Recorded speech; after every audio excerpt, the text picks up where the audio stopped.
اس کے کمروں کا، فرش کا، صفائی کا ایک اعلیٰ معیار میں دیکھ رہا ہوں۔ یقیناً اس جامعہ میں ہماری بچیوں کی دینی تعلیم و تربیت کا انتظام و انصرام اس ظاہری حسن سے یقیناً زیادہ ہوگا۔ مجھے ملک بھر میں لڑکوں کے مدارس میں بھی جانے کا اتفاق ہوتا رہتا ہے، اور بنات کے اداروں میں بھی مجھے اکثر و بیشتر بلایا جاتا ہے۔ میں نے تعمیر کے لحاظ سے اور اس ظاہری حسن اور ادارے کی صفائی کے لحاظ سے جامعۃ الصالحات جیسا کوئی ادارہ پورے ملک میں میری نظروں سے نہیں گزرا۔ اللہ رب العزت اس ادارہ کے چلانے والوں پر، اس کا انتظام و انصرام کرنے والوں پر، اس کی تعمیر و ترقی میں حصہ لینے والوں پر اللہ ان کے علم میں، عمل میں، عمر میں، مال و جان میں، گھر بار میں، رزق حلال میں اللہ مزید برکتیں عطا فرمائے۔ اس جامعہ کی جو مدیرہ ہیں، یعنی اس ادارہ کو چلانے والی ہماری بیٹی، ان کا ذوق، علم کے ساتھ محبت، دین کے ساتھ عقیدت اور طالبات کے ساتھ شفقت، اللہ تعالی جامعہ کی مدیرہ، انتظام و انصرام سنبھالنے والی جو ہماری بیٹی ہیں، اللہ انہیں بھی دین اور دنیا اور آخرت کی جو سعادتیں ہیں، بھلائیاں ہیں، اللہ انہیں اس سے مالا مال فرما دے۔ میں اس بات کا قائل ہوں، اور میں نے کئی جگہوں پہ اس بات کو بیان کیا ہے کہ جس معاشرے سے ہم گزر رہے ہیں اور جن حالات سے ہم گزر رہے ہیں اور جس ماحول میں ہم رہ رہے ہیں، یہاں ہر طرف بے حیائی کا دور دورہ ہے۔ نیم برہنگی، فحاشی اور بے حیائی پورے معاشرے میں پھیلی ہوئی ہے۔ ہمارے ذرائع ابلاغ جو ہیں، ریڈیو ہے، ٹی وی ہے، موبائل ہے، سوشل میڈیا ہے، اخبارات ہیں، ناول ہیں، رسائل ہیں، مختلف چوکوں پر لگے ہوئے تشہیری بورڈ ہیں ہر ایک بے حیائی کے پھیلانے میں اور فحاشی کے عام کرنے میں طاقتیں، بے دین طاقتیں، لادین طاقتیں مصروف عمل ہیں۔ ان حالات میں سمجھتا ہوں کہ جتنی دینی تعلیم کی ضرورت ہماری بیٹیوں کو ہے اور جتنی مذہبی تعلیم کی ضرورت ہماری خواتین کو ہے، ہماری بچیوں کو ہے، شاید اتنی ضرورت ہمارے بچوں اور لڑکوں کے لیے بھی نہ ہو۔ بچیوں کی دینی تعلیم اور دینی تربیت اس نہج پہ تربیت ہو جائے تو ایک بچی کا سمر جانا وہ پورے گھرانے کا سمر جانا ہے۔ ایک بچی کی اصلاح ہو جانا یہ پورے خاندان کی اصلاح ہو جانا ہے۔ آج کی جو بچی ہے یہ کل کی ماں ہے، اس کی گود میں ہماری آنے والی نسل پلنی ہے۔ اگر یہ گود علمی ہوگی، اگر یہ گود دینی ہوگی، اگر یہ گود صحیح شریعت پر اور سنت پہ عمل کرنے والی ہوگی تو یقیناً اس گود میں پلنے والی جو اولاد ہوگی، بچے ہوں گے، بچیاں ہوں گی، وہ بھی انشاءاللہ صالح ہوں گے، نیک ہوں گے۔ ماں کے اثرات میں سمجھتا ہوں کہ آج تو ہمارے ہاں 2.5-3 سال کی عمر میں بچوں کو اسکول داخل کر دیا جاتا ہے، حالانکہ یہ اسکول داخل کرنے کی عمر نہیں ہے۔ ہم بھی جب خود پڑھتے تھے تو ہم 6 سال کی عمر میں داخل ہوئے تھے۔ یہ 3 سال 4 سال کھیلنے کودنے نشو و نما اس کی عمر ہے۔ خود شریعت نے بھی 7 سال کی عمر تک بچے کو نماز پڑھنے کا نہیں کہا کہ 7 سال کی عمر تک بچے کو مت کہو، نہ اسے مجبور کرو، نہ کہو۔ 7 سال کی عمر میں اسے تلقین کرو کہ وہ نماز پڑھے۔ تو یہ عمر نہیں ہے۔ یہ ہمارے جو سکول ہیں نا جن میں دنیاوی تعلیم ہے، آپ اس کو محسوس نہ کریں، یہ تعلیم کم دیتے ہیں، کاروباری ادارے ہیں، یہ کاروبار کرتے ہیں۔ ان کے ہاں کاپیاں، کتابیں، فیسیں اور یونیفارم یہ دگنے تگنے 4 گنے 100 گنا زیادہ رقم وصول کرتے ہیں۔ یہ تعلیم دیتے نہیں ہیں، یہ تعلیم بیچتے ہیں، تعلیم بیچ رہے ہیں یہ لوگ۔ اس لیے یہ کہتے ہیں کہ 2.5 سال کا بچہ ہمیں دے دو۔ اب 2.5 سال کے بچے نے کیا پڑھنا ہے؟ اسے 1 سال 2 سال 3 سال 4تھے سال اسے پہلی جماعت ملے گی۔ یہ 6 سال کا ہو جاتا تب بھی یہ پہلی جماعت میں جانا تھا، وہ باشعور ہو جانا تھا اس نے۔ 6 سال میں تو اس نے خود بخود پہلی جماعت میں چلے جانا تھا۔ ہم 6 سال کی عمر میں جب سکول گئے تو ہم نے پہلے سال پہلی اور دوسری اکٹھی کر لی، ایک ہی سال میں 2 کلاسیں کر لی۔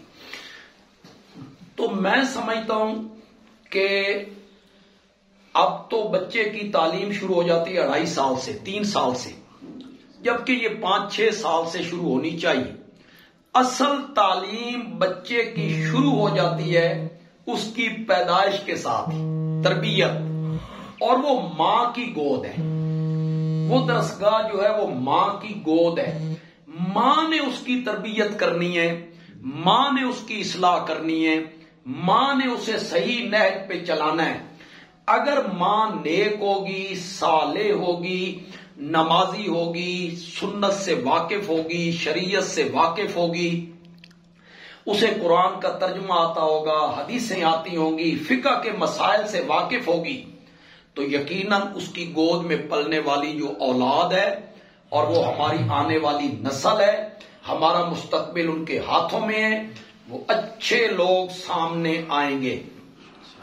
دیکھیں ہمارے ہاں ہمارے ہاں کیا ہم بھی بہت تعریف کرتے ہیں حضرت سیدنا حسین رضی اللہ تعالی عنہ، حضرت سیدنا حسن رضی اللہ تعالی عنہ.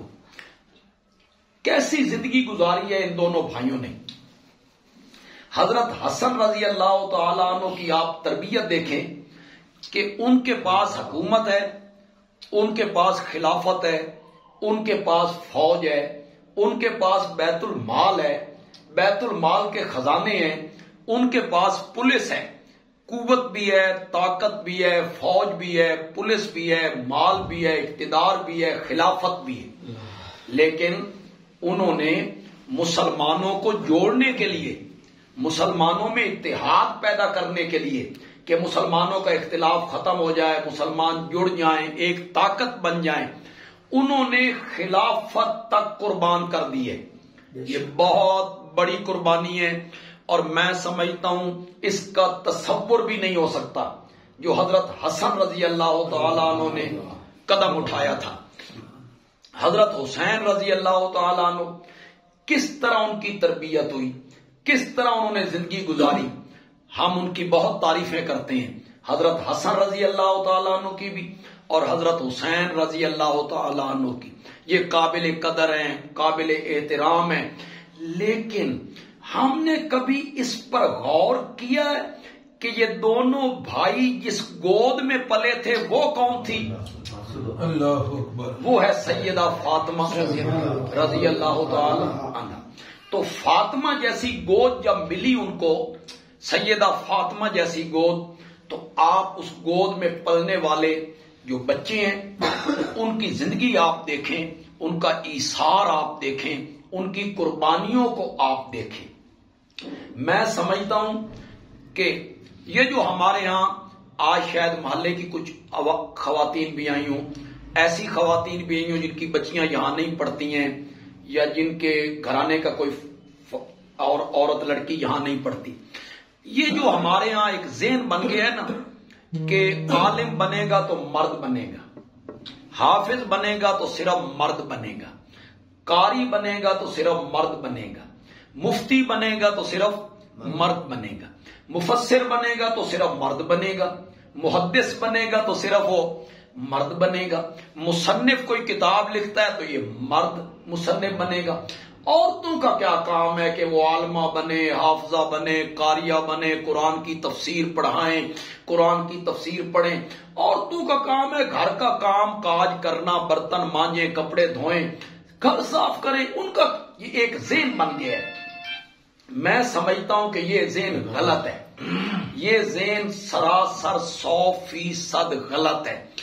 اگر عورت، بچی، ہماری بیٹی اگر وہ محنت کرے تو ایک مرد عالم بن سکتا ہے، وہ عالمہ کیوں نہیں بن سکتی؟ وہ حافظہ کیوں نہیں بن سکتی؟ وہ قرآن کی قاریہ کیوں نہیں بن سکتی؟ وہ قرآن کی تفسیر کیوں نہیں پڑھا سکتی؟ وہ حدیث کی شرح کیوں نہیں کر سکتی؟ وہ حدیث کیوں نہیں پڑھا سکتی؟ اگر عورت محنت کرے، میرے پاس وقت نہیں ہے کہ میں اس کی تفصیل میں چلا جاؤں، تو میری مائیں، بہنیں، بیٹیاں جو یہاں بیٹھی ہیں وہ میری بات کو غور سے سنیں. اگر عورت علمی میدان میں کوشش کرے، علم پڑھے، تعلیم حاصل کرے، تو کبھی کبھی وہ عورت علم کے اس مقام پہ پہنچ جاتی ہے کہ سیدنا فاروق اعظم جیسا آدمی بھی اس کے دروازے پہ کھڑے ہو کے مسئلے پوچھنے لگ جاتا ہے. حضرت عائشہ صدیقہ رضی اللہ تعالی، وہ بھی تو ایک عورت ہے. 9 سال میرے آقا کے گھر میں رہی ہے، میرے آقا سے علم حاصل کیا ہے، قرآن اترتا رہا، وہ سمجھتی نہیں. اب وہ کئی صحابہ کی اصلاح کر دیتی ہیں. حضرت عبداللہ ابن عباس رضی اللہ تعالی عنہ کتنا بڑا آدمی ہے، کتنا بڑا مفسر ہے. حضرت عبداللہ ابن عباس رضی اللہ تعالی عنہ کی سکی خالہ جو تھی وہ نبی اکرم صلی اللہ علیہ وسلم کی اہلیہ تھی، میمونہ خالہ تھی ان کی. تو جب نبی پاک کی باری حضرت میمونہ کے گھر ہوتی نا تو چونکہ وہ ان کی خالہ تھیں، یہ بھی رات وہی گزار دیتے تھے کہ آقا کے ساتھ رہیں گے، آقا گھر میں کیسے آتے ہیں، کیسے لیٹتے ہیں، کیسے اٹھتے ہیں، تہجد کے لیے کیسے اٹھتے ہیں، وہ اس گھر میں گزارتے تھے. انہیں وہاں بہت باتیں سننے کی مل جایا کرتی تھی. تو ایک دن یہ نبی اکرم صلی اللہ علیہ وسلم کو وضو کروا رہے اس وقت، تو آپ نے فرمایا ابن عباس ہو کہ جی. تو آپ نے تہجد کے ٹائم ان کے لیے دعا مانگی تھی، یا اللہ ابن عباس کو قرآن کا فہم عطا فرما. تو میرے آقا ان کی قرآن فہمی کی دعائیں مانگ رہے ہیں. اتنا بڑا مفسر ہے، لیکن بعض موقعوں پر حضرت عائشہ رضی اللہ تعالی عنہ کے پاس جب ان کی کوئی بات پہنچتی ہے تو وہ کہتی ہیں اللہ ابن عباس پہ رحم کرے، اس قرآن نہیں پڑھے گا. قرآن میں تو یہ لکھا ہوا ہے. حضرت عبداللہ ابن عمر رضی اللہ تعالی عنہما بہت بڑا آدمی ہے، مفسر ہے، علمی میدان میں بہت آگے ہے، بہت اعلیٰ ہے. لیکن کئی مواقع پر جب حضرت عائشہ کو بتایا گیا کہ حضرت ابن عمر یوں کہتے ہیں تو انہیں فرمایا اللہ ابن عمر پہ رحم کرے، اس قرآن نہیں پڑھے. قرآن تو یوں کہتا ہے.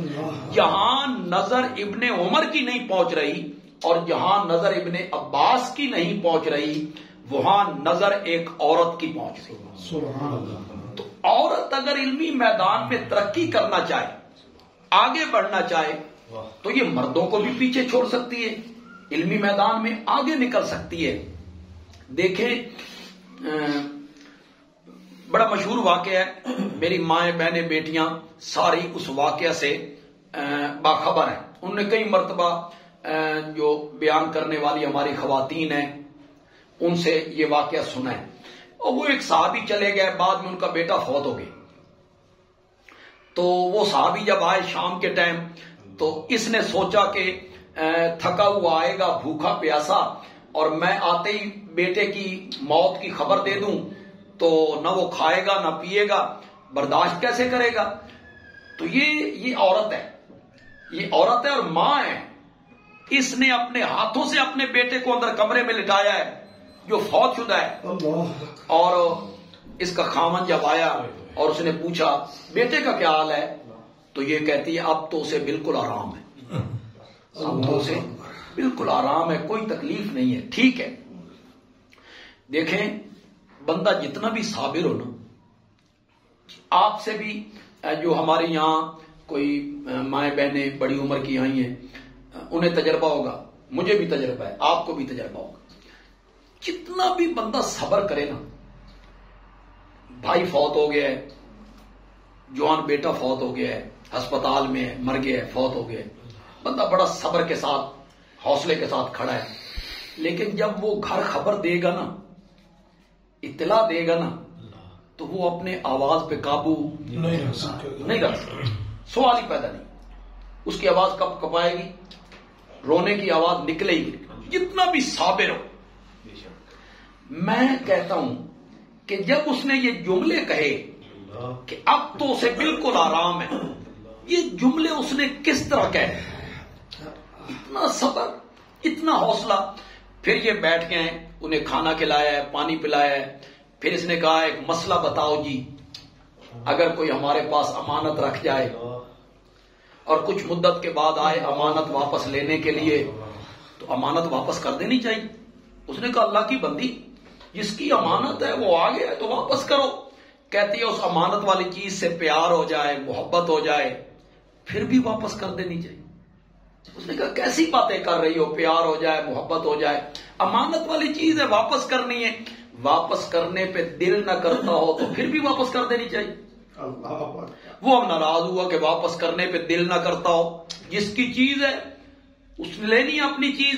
تو یہ کہتی ہے ہمارا بیٹا جو تھا یہ ہمارے پاس چند سالوں کے لیے اللہ نے امانت رکھوایا تھا، آج اللہ اپنی امانت واپس لے گی. اب آپ نے محسوس کیا ایک عورت مرد کو تسلی دینے لگ گئی. ایک عورت جسے ہم صنف نازک کہتے ہیں، اور جنہیں قبرستان جانے سے منع کیا گیا، اور صرف اس لیے منع کیا گیا ہے کہ یہ بے صبری ہوتی. وہاں بھائی کی قبر پہ، خامند کی قبر پہ، باپ کی قبر پہ کہیں ہاتھ لگائیں گی، چمٹ جائیں گی، مٹی اٹھائیں گی. گر پڑے گی، اس وجہ سے منع کیا. اور کیا وجہ ہو سکتی ہے؟ اس وجہ سے منع کیا گیا جس عورت کو صنف نازک ہونے کی وجہ سے کہ یہ بے صبری ہے، اسے صبر حوصلہ نہیں ہوتا، اسے قبرستان جانے سے منع کیا گیا ہے. یہاں ایک وہی عورت مرد کو تسلیاں دینے لگ گئی ہے. یہ کس وجہ سے ہے؟ تعلیم کی وجہ سے. ان کی تعلیم صحیح نہج پہ ہوئی تھی. تو میں سمجھتا ہوں کہ اس دور میں، جس دور سے ہم گزر رہے ہیں، جتنی ضرورت ہے بچیوں کی تعلیم و تربیت کی اسلامی نہج پر قرآن و حدیث کے مطابق، شاید اتنی ضرورت آج لڑکوں کے لیے نہ ہو، اتنی ضرورت لڑکیوں کے لیے.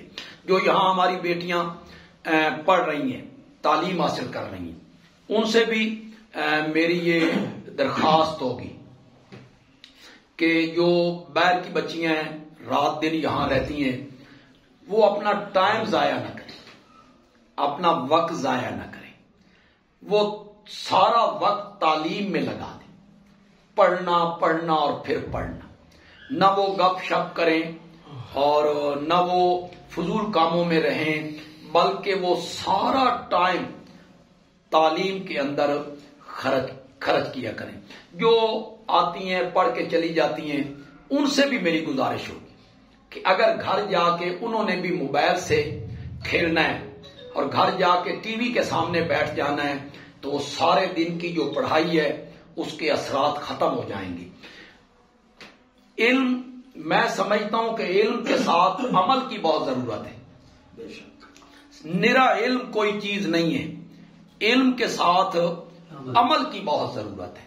تو یہ بچیاں جس زندگی کے جس موڑ سے گزر رہی ہیں، 12 سال 13 سال 14 سال 15 سال 16 سال، اس عمر میں اگر وہ نیک ہوں گی، تہجد پڑھیں گی، نوافل پڑھیں گی، تلاوت کریں گی، ذکر و اذکار کریں گی، تو اس کے اثرات مرتے ٹائم تک ان کے وجود پہ نظر آئیں گے. وہ بعد میں بھی اس طرح ہوں گی. تو اب عادت بنائیے، اب آپ کا وقت ہے کچھ بننے کا یا بگڑنے کا. بننا بھی ہے تو اسی عمر میں بننا ہے، بگڑنا بھی ہے تو اسی عمر میں بگڑنا ہے.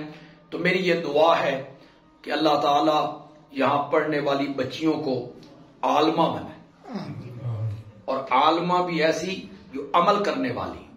اللہ انہیں قرآن و حدیث کا علم عطا فرمائے. جو پڑھانے والی ہماری بیٹیاں ہیں، بہنیں ہیں، اللہ تعالیٰ انہیں اس کا اجر عطا فرمائے.